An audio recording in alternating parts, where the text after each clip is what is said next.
Hey friends, I'm Shura, and this is Shura's Works. Today, we're going to talk about the objects from Electric Soul. At the end of each chapter of the comic, there's an object that appeared throughout the chapter, and its description gives us a little more insight into the lore of the world of Hyben. It's not required to read them to understand the comic, of course, but they do add a deeper layer to what's happening. So, without further ado, here are all the objects that have appeared so far in these 12 chapters. And today, we have teachers Tixie helping us read them, so let's get started. 1. Sashiak symbols. These appear in the chapter The Shining Marks in the forest when Maxie and his friends shoot lightning at them, and they seem to absorb electricity. Their description says, The ancient Sashiak inhabited the land that is now Hyben hundreds of years ago, before the time of the conquest. They were a civilization deeply connected to spirits and magic, believing in many deities. Every aspect of nature, lightning, earth, water, fire, wind, and more, had a related deity. Today, they are an extinct civilization, having destroyed themselves in a civil war that reduced them to ruins, followed by the conquest of their lands by the Varan Empire. However, some traces of their technology and beliefs can still be found among the ruins and places they once inhabited.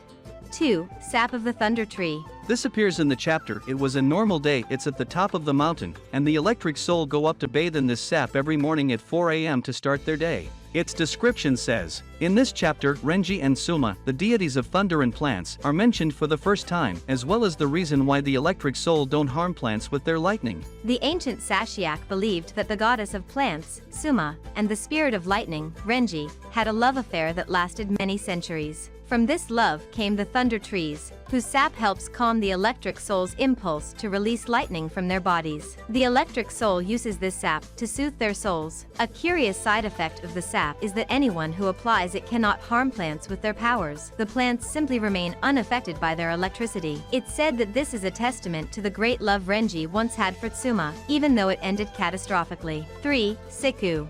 These flutes can be seen from the beginning, as they are always hanging around the necks of the Electric Soul as part of their religion and meditation. Their description says, a wooden flute made from the wood of the thunder tree. It's said that this flute was created by the goddess Suma to calm Renji with its music, and they used to compose songs for each other. This flute produces very relaxing music that helps the Electric Soul regain control of their powers in case of an emergency. When an Electric Soul is losing control, those around them usually play the siku to calm them down. That's why everyone carries a flute on their chest to help a friend in need. 4. Lightning rods. These can be seen on the roofs of most houses in Ijapa of the Thunder starting from chapter 2. Their description says, these are systems that attract lightning and then safely direct it to the ground. Many houses and buildings in Ijapa of the Thunder have these lightning rods due to the high electrical activity in the area, and they are often used as shields by the city guards. This is also why novice Electric Soul are kept outside the city, so they don't damage it if they lose control. Once they complete their training, they are allowed to return to the city and are assigned a role in society. The lightning from the sky always seeks to strike the earth. The Sashiak believed this was due to the great hatred Renji, the spirit of lightning, held against Karuta and Itsai, the great old ones, gods of the earth element and parents of Tsuma, who were against his love with Renji. This is the first time we learn about the great old ones, Karuta and Itsai, the gods of the earth. 5. Karuba juice. This is the juice that teachers Tixie offers Harold to apologize for the fight they had in class. She offers him a glass of Karuba juice and an arepa. And yes, Karuba is a real fruit. Its description says,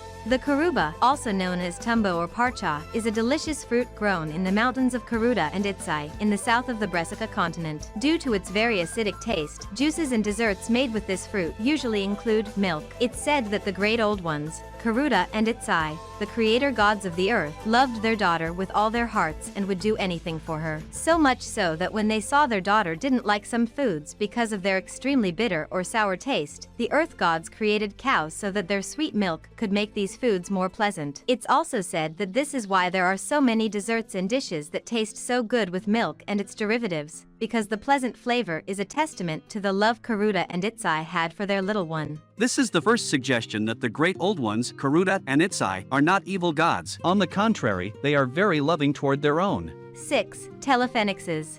These are the communication devices we see in Chapter 5, which Harold uses to communicate with his family. They are like tablets but with cables attached to withstand the powers of the electric soul. Their description says, an electronic device designed to receive and reproduce electrical signals. It's a global communication system that became extremely popular after its invention by the Phoenixes Research and Development Center, or RDC Phoenixes for short. This is a Hybenian company dedicated to technological advancement. Many of today's technological devices, such as communication systems and computers, come from there. There isn't much technology in the cabins of new electric soul, as these devices can be damaged in the presence of a strong electromagnetic charge. Therefore, a plasma wall around the city could leave it disconnected from the rest of the world. Now, RDC Phoenixes isn't very relevant in the electric soul story, but it's super important in the Living Oasis story. In fact, the TV that the guards in Noxani are watching is showing Living Oasis. So, if you want to check it out, it's in the description as well. 7. Curse of the Dark Eyes. This object is extremely important. It appears in the post-credits scene of Chapter 7 and throughout the terrifying Chapter 8, The Attack. We see how it's the secret that the rock monsters whisper into the ears of the electric soul, causing them to contract this mystical disease, this curse, which begins to corrode them. Its description says, for thus it is written, and the petrification whispered a dark secret into the ears of men, the same secret that the great old ones, Karuta and Itzai, had whispered to it. And their eyes turned black as the sky when it sleeps, and their beings became rigid and immobile, like rock, like the mountain. There are things better left unknown, secrets that corrode and destroy the soul, things you're better off not knowing. Without knowing them, you were happier. There is no known cure for this curse, for this secret, at this time. But since it's caused by such an ancient creature, perhaps an even older civilization might have the key to stopping it, the secret to curing it. For thus it is written, that is a fragment of the prophecy of petrification. It's like the beginning of the apocalypse for the religion of the Great Old Ones. And in fact, we'll see later that all the texts and legends of the Great Old Ones, Karuta and Itzai, always begin with the phrase, for thus it is written, as if it were set in stone. As if it's not up for debate. This is how things are, have always been, and always will be. 8. Plasma wall. This appears in the chapter named after it, Plasma Wall. It's the technique that Teachers Dixie teaches to all the civilians nearby, whispering into their ears how to do it so they can form a wall that keeps the petrification at bay until they have a better plan. Here we see how secrets are very important and mystical, as they are the way to pass on powers, techniques, and curses by whispering into someone's ear. The description of the plasma wall says, and truly I tell you, Renji himself, the spirit of thunder, heard the tender prayers of those poor children, surrounded by the pack of wolves, and whispered the secret into their ears so that with their tender Esma, they could create the plasma wall that protected them until morning. Their parents arrived with the sun, and with their powerful lightning, they annihilated the wolves and marveled at the miracle Renji had given their children. The plasma wall is a technique that, by concentrating a large amount of electrical Esma into a plate-like form, provides the user with a shield that repels enemy attacks, whether physical or mystical. While the wall of a single electric soul may be weak, the combined wall of many electric soul becomes an impenetrable shield. Currently, this technique is forbidden for civilians, and the secret is only taught to guards, soldiers, and sages among the electric soul, to be used in case of insurrection. Just as in the previous chapter we saw the texts of the Great Old One's religion beginning with, for thus it is written, the sacred texts and legends of the electric soul begin with, and truly I tell you, as if trying to speak to a teen, to convince them to change, to trust, to prove their truth. And we continue with the secrets, because Renji gave this technique to the children that time to protect them. Here we also see that each technique is a secret, and each technique has its own mini-story. 9. Rock monster fragment. This is a fragment of the petrification, which, when destroyed with great effort, simply sticks back together like gum. Its description says, for thus it is written, and from the depths of the earth they will rise, as they rose centuries ago, by order of the great old ones Karuta and Itzai, creators of all land, the infinite mountain ranges, and who are the entire earth itself. And they will make their way, reclaiming what is theirs, avenging the one who once stole what was theirs, stole their happiness, stole their beloved daughter. And they of the filthy lightning, will not be able to oppose them forever. They will put up a fierce fight, but in the end, the rock beings will take their rightful place, and the whole world will know that the name of this land is and always has been Ajapa of the Rocks. This is the complete prophecy of petrification, and what it says will be very important for Gaika and her race, the Horned Ones, who are characters we'll meet later in Chapter 10. We also see that the goal of the petrification seems to be taking control of Ajapa of the Thunder, the city of the electric soul. 10. Renji statuette. This is the statuette that the electric soul of Blue Rowana are praying to. They seem to be the most devout, and this statuette demonstrates the enmity between the electric soul and the horned ones. Its description says, a wooden statuette carved from the thunder tree, adorned and painted with sacred sap, an image of devotion for the electric soul.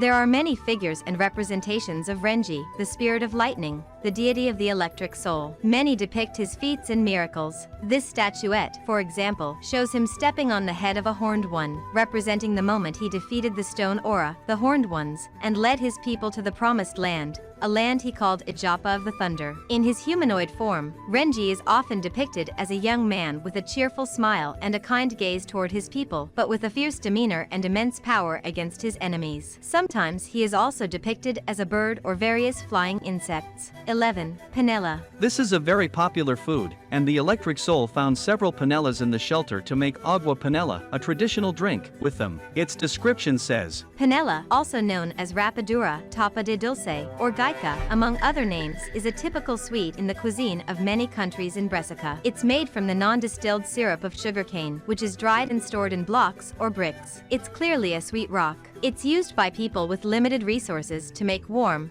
pleasant drinks and to sweeten some foods. For thus it is written, and that mother did not know how to feed her children or her husband. They had no money, nothing to eat, so she begged the great old ones for help with the sweetest and most tender words of her heart. And they took pity on her, took a simple stick from the ground, and wrapped it in the woman's prayers. And the stick became sweet and multiplied across the field. The great old ones, Karuta and Itsai, told her that as long as she cared for that cane, sweetness would never be lacking in her life or her family's. Just as sweet as her prayers had been, the woman was able to feed her family and friends forever. This legend is another example of how the great old ones are not evil gods. In fact, they are very considerate of their followers and those who pray to them, just like Renji is with those who pray to him. Also, this is the second time they've created something to eat. 12. Stone aura stones. These are controlled by a new character, this girl who the kids initially thought had sent the rock creatures. Their description says, a stone controlled by a stone aura. You can tell because these stones tend to take on curious shapes when controlled, but this is something the stone aura do involuntarily. It's said that they take on this shape because it's the shape of the aura of the one controlling it. When they unite their spirit with the earth they control, it takes on the shape of their aura. This is why this race is known as stone aura, and why each of them has a particular shape depending on the person. And so, in the comic, these two races appear, the electric soul and the stone aura, sworn enemies for many, many years. And that's it. Those are all 12 objects that have appeared so far in the story. When we have another 12, we can do part 2. I hope you enjoyed the video. Don't forget to like, subscribe, and check out the stories in my social media in the description. I've been Shura, and I'll see you in the next one.